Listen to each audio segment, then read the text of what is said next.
dikasihi Tuhan, selamat sore. Mari kita akan mendengarkan renungan ibadah wanita pada hari ini. Saya akan berikan satu tema, peran wanita dalam keluarga. Kita buka di dalam Mazmur 128 ayat 1-6. Demikian firman Tuhan, berkat atas rumah tangga. Nyanyian Syarah, berbahagialah setiap orang yang takut akan Tuhan, yang hidup menurut jalan yang ditunjukkannya. Apabila engkau memakan hasil jerih payah tanganmu, berbahagialah engkau dan baiklah keadaanmu. Istrimu akan menjadi seperti pohon anggur yang subur di dalam rumahmu, anak-anakmu seperti tunas pohon zaitun sekeliling mejamu. Sesungguhnya demikianlah akan diberkati orang laki-laki yang takut akan Tuhan. Kiranya Tuhan memberkati engkau dari Sion, supaya engkau melihat kebahagiaan Yerusalem seumur hidupmu, dan melihat anak-anak dari anak-anakmu, damai sejahtera atas Israel. Amin. Ibu-ibu yang dikasihi Tuhan, saya akan membawa tema ini dalam ayat 1 dan 3, itu yang akan kita lihat nanti. Perikop ini adalah berjudul berkat atas rumah tangga. Setiap kita yang sudah berkeluarga tentu mendapatkan sebuah keluarga yang diberkati oleh Tuhan. Keluarga yang harmonis, keluarga yang berbahagia, keluarga yang penuh damai sejahtera. Nah, di dalam Mazmur 128 ini menjawab kebutuhan kita. Keluarga kita akan diberkati, berbahagia, harmonis, dan sejahtera. Ada satu kata kunci yang ada di sana yang harus dilakukan, oleh setiap anggota keluarga, yaitu hidup takut akan Tuhan. Baik suami, baik istri, baik anak-anak harus hidup takut akan Tuhan. Apakah arti takut akan Tuhan? Arti takut akan Tuhan itu adalah menghormati Tuhan, seperti seorang anak kepada bapaknya dan hamba kepada tuannya. Dalam Maleakhi 1 ayat 6 dan 7, Maleakhi 1, 6 dan 7, seorang anak menghormati bapaknya dan seorang hamba menghormati tuannya. Jika aku ini bapa, di manakah hormat yang kepadaku itu? Jika aku ini tuan, di manakah takut yang kepadaku itu? Firman Tuhan semesta alam kepada kamu, hai para imam yang menghina namaku. Tetapi kamu berkata, dengan cara bagaimanakah kami menghina namamu? Kamu membawa roti cemar ke atas mezbahku. Tetapi berkata, dengan cara bagaimanakah kami mencemarkannya? Dengan cara menyangka meja Tuhan boleh dihinakan. Jadi kita tidak boleh menghina Tuhan, sama dengan tidak hormat. Jadi ketika kita takut akan Tuhan, ada rasa hormat kepada Tuhan. Hidup kita ini kita bawa. Kalau hari ini ada, kita bawa untuk memuliakan Tuhan. Takut akan Tuhan, kita tahu Tuhan ada bersama dengan kita. Jadi takut akan Tuhan itu menghormati Tuhan, dia ada, dia bersama kita. Nah, bagaimanakah ciri orang yang takut akan Tuhan? Di sana dikatakan hidup sesuai dengan jalan Tuhan.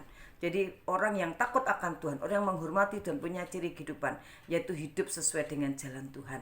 Jalan Tuhan hidup menurut firman Tuhan adalah kasih, suci dan setia. Jalan Tuhan itu kasih, setia, kesucian.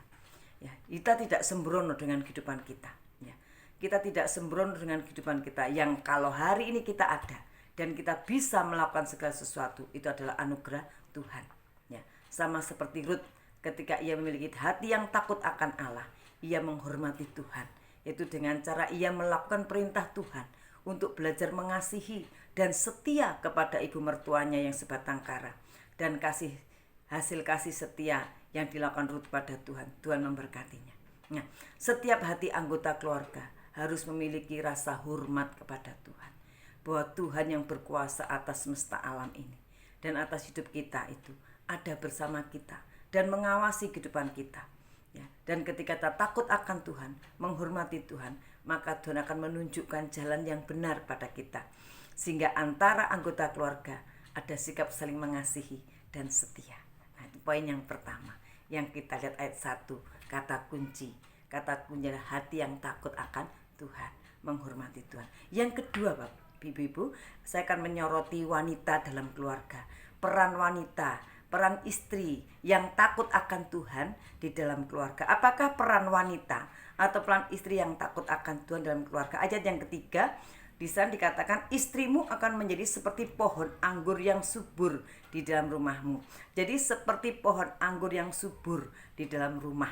Nah, pohon anggur adalah pohon yang sangat dibutuhkan buahnya, karena buahnya itu sebagai minuman yang nikmat, ya, minuman yang nikmat yang selalu ada dan disukai oleh setiap orang. Ya, ingat perkawinan di Kana, dalam Yohanes 2 perkawinan di Kana, menu utamanya adalah anggur. Dalam pesta nikah itu ada anggur yang dicari, anggur yang nikmat. Anggur itu melambangkan kesukaan. Yang pertama, anggur itu melambangkan kesukaan. Karena disukai, dapat dinikmati buahnya. Ya. Jadi peran wanita yang pertama dalam keluarga adalah menjadi wanita yang disukai, menjadi wanita yang dirindukan oleh anggota keluarga. Karena memiliki buah kehidupan yang baik. Itu berbicara tentang karakter kita, karakter yang baik. Sebagai wanita yang suka akan perhiasan, maka karakter adalah perhiasan kita, perhiasan seorang wanita. 1 Petrus 3 ayat 3 dan 4. 1 Petrus 3 ayat 3 dan 4. Perhiasanmu janganlah secara lahiriah, yaitu dengan mengepang-ngepang rambut, memakai perhiasan emas, atau dengan mengenakan pakaian yang indah-indah. Tetapi perhiasanmu ialah manusia batiniah yang tersembunyi dengan perhiasan yang tidak binasa, yang berasal dari roh yang lemah lembut dan tentram, yang sangat berharga di mata Allah. Jadi wanita yang disukai adalah wanita yang punya karakter yang baik, punya kehidupan yang baik, yaitu lemah lembut, tidak bingung dengan penampilan yang lahiriah, tapi bingung kalau hati kita ini tidak baik, hati kita mulai ada tidak tentram, tidak lemah lembut. Nah, ini kita mulai bingung. Nah, sama seperti kehidupan Naomi. Mengapa Naomi dirindukan oleh Ruth sampai Ruth mau mengabdikan kehidupannya bagi Naomi? Karena Naomi punya perhiasan yang luar biasa, sehingga dia dirindukan oleh Ruth, dan Ruth mengikutinya dimanapun Naomi pergi. Yang pertama, peran wanita adalah wanita yang disukai, dirindukan dalam keluarga karena punya karakter, perhiasan yang baik. Yang kedua, memiliki kekuatan. Jadi buah anggur itu memiliki kekuatan untuk membuat orang mabuk. Jadi kalau orang itu banyak minum anggur akan mabuk ya. Yesaya 49 ayat 26, silakan nanti Ibu dibaca sendiri. Yesaya 49 ayat 26. Di sana buah anggur itu memiliki kekuatan untuk membuat orang mabuk. Mempunyai kekuatan. Kalau kita jadi peran wanita yang kedua adalah mempunyai kekuatan untuk mempengaruhi orang lain. Memiliki kekuatan untuk membentuk karakter dalam keluarga.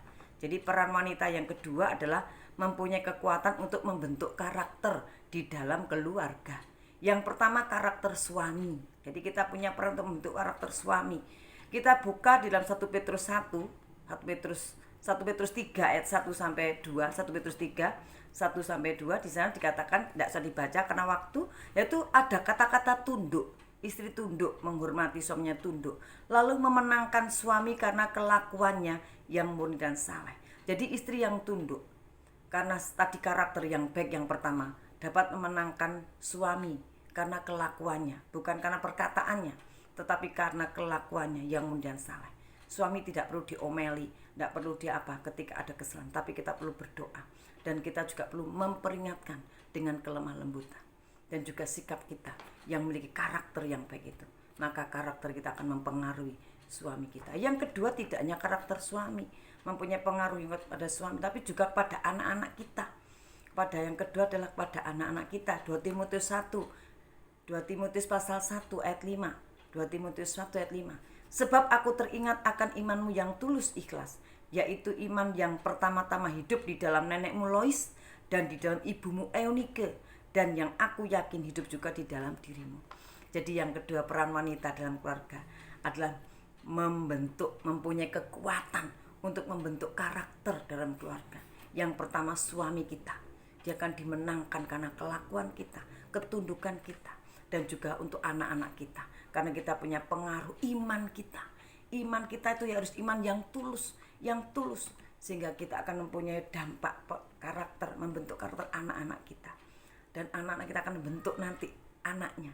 Jadi kita nanti juga sebagai ibu, jadi nenek dan sebagainya, kita tetap akan memberikan pengaruh yang kuat, memberi pengaruh yang kuat untuk membentuk karakter dalam keluarga. Inilah peran wanita di dalam keluarga. Kalau kita ingin menjadi wanita, keluarga kita harmonis, sejahtera, maka kita yang pertama dahulu melakukan mempunyai karakter, perhiasan yang baik, dan kita akan mempunyai pengaruh yang baik, mempengaruhi suami dan anak-anak kita. Jadilah wanita yang baik, yang mempunyai peran dalam keluarga kita. Amin. Mari kita akan berdoa. Bapa di dalam surga, di dalam nama Yesus, terima kasih untuk firman-Mu hari ini yang menolong kami dalam keluarga kami sebagai wanita, sebagai istri, punya peran yang penting, yaitu karena kami memiliki Tuhan karakter yang baik. Perhiasan kami adalah karakter yang timbul dari Tuhan, dari firman yang membentuk kehidupan kami. Dan nanti kami akan juga memiliki kekuatan membentuk karakter suami kami dan anak-anak kami. Tolonglah Tuhan, kami lemah, kami tidak mampu, tapi kuasa firman akan memberikan kesanggupan kepada kami untuk mempunyai peran yang baik dalam keluarga kami, sebagaimana Mazmur 128 telah menuntun kami. Kami akan menjadi hidup yang subur, kami wanita menjadi berkat bagi anggota keluarga kami. Terima kasih Tuhan, di dalam nama Tuhan Yesus bersyukur. Haleluya, amin. Selamat sore, Ibu yang dikasihi Tuhan, dan berkati.